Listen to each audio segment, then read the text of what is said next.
ଦେବାଶିଷ ପାଇଁ ଦେବଦୂତ ସାଜିଲେ help for you foundation.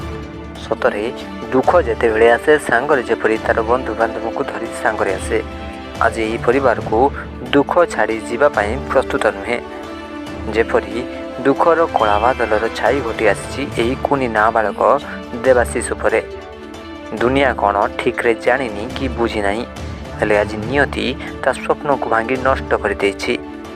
ମନରେ ଅସୁମାରୀ ସ୍ୱପ୍ନ ନେଇ ବେଶ ହସ ଖୁସିରେ ବାପା ମାଆର ସ୍ନେହ ମମତା ପାଇ ବଢ଼ୁଥିଲା ଦେବାଶିଷ। କିନ୍ତୁ ଦୈବ ସହିପାରିଲା ନାହିଁ। ଆଜି ଦେବାଶିଷ ବାପା ମାଆର ସ୍ନେହ ମମତାରୁ ବଞ୍ଚିତ। ତା'ର ଅସୁମାରୀ ସ୍ୱପ୍ନ ଆଜି ସ୍ୱପ୍ନରେ ରହିଯାଇଛି। ମନକୁ ଭାରାକ୍ରାନ୍ତ କରିଦେଇଛି ପରିସ୍ଥିତି। ଆଜି ମୁଣ୍ଡ ଉପରୁ ହଟିଯାଇଛି ବାପା ମାଆର ଆଶୀର୍ବାଦ। ଆଜି ଦେବାଶିଷର ସାହାରା କେବଳ 70 ବର୍ଷର ବୃଦ୍ଧା ଜେଜେମା। 5 ବର୍ଷ ପୂର୍ବେ ବାପା ରୋଗାକ୍ରାନ୍ତ ହୋଇ ଅର୍ଥ ଅଭାବରୁ ଚିକିତ୍ସା ହୋଇ ନ ପାରିବାରୁ ଆର ପାରିକୁ ଚାଲିଗଲେ। ଏବେ କର୍କଟ ରୋଗରେ ପୀଡ଼ିତ ହୋଇ ସବୁଦିନ ପାଇଁ ଆଖି ବୁଜିଲେ ମା। 2 ଜଣଙ୍କର ମୃତ୍ୟୁ ପରେ ବାପା ମା ଛେଉଣ୍ଡ ହୋଇ ବଞ୍ଚିବା ପାଇଁ ସଂଘର୍ଷ କରୁଛି 16 ବର୍ଷର ନାବାଳକ ଦେବାଶିଷ। ଘରର ପରିସ୍ଥିତି ଏଭଳି ଯେ ଆଜି ଗୋଟିଏ ଓଳି ଚୁଲି ଜଳୁଛି ତ ଆଉ ଗୋଟିଏ ଓଳି ଉପବାସ ରହିବାକୁ ପଡ଼ୁଛି। କାରଣ ଦେବାଶିଷ କୁଆଡ଼ୁ ଆଣିବ ଏତେ ଅର୍ଥ?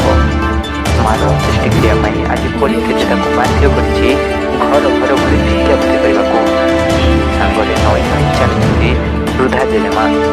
ଯେଉଁ ଜେଜେମା ବାର୍ଦ୍ଧକ୍ୟ ଅବସ୍ଥାରେ ନାତିକୁ ସାହସ ଦେଇ ନାତି ସାଙ୍ଗରେ ଏ ଘର ସେ ଘର ଯାଇ ବହୁର ଶୁଦ୍ଧିକ୍ରିୟା ପାଇଁ ଭିକ୍ଷାବୃତ୍ତିକୁ ଆପଣେଇ ନେଇଛନ୍ତି।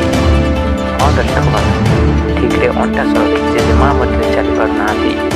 ତଥାପି ବାର୍ଦ୍ଧକ୍ୟ ଅବସ୍ଥାରେ ନାତିର ସାହାରା ପାଲଟିଛନ୍ତି। ଆଜି ଦେବାଶିଷ ଓ ବୃଦ୍ଧା ଜେଜେମାଙ୍କର ଏହି ଦୁଃଖ ଦେଖି ଆପଣ ନ କାନ୍ଦି ରହିପାରିବେ ନାହିଁ। ଆପଣଙ୍କ ଆଖିରୁ ଲୁହ ଆପେ ଆପେ ଝରି ଆସିବ।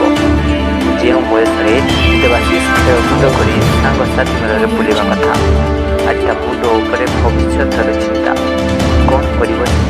ତଥାପି ଦୁଃଖର ପରିସ୍ଥିତିରେ ଅଳ୍ପ ବୟସରେ ହାର ନ ମାନି ଯୁକ୍ତ 2ରେ ପାଠ ପଢ଼ୁଛି।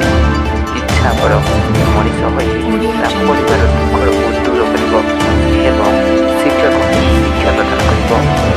ହଁ ଦର୍ଶକ ବନ୍ଧୁ, ଏହି ଘଟଣାଟି ବାଲେଶ୍ୱର ଜିଲ୍ଲାର ଜଳେଶ୍ୱର ବ୍ଲକଠାରୁ 15 କିଲୋମିଟର ଦୂରରେ ଥିବା ଶିକରପୁର ପଞ୍ଚାୟତର ବଜାର 16 ଗ୍ରାମର ସରସ୍ୱତୀ ଗିରିଙ୍କ ପରିବାର କଥା କହୁଛୁ।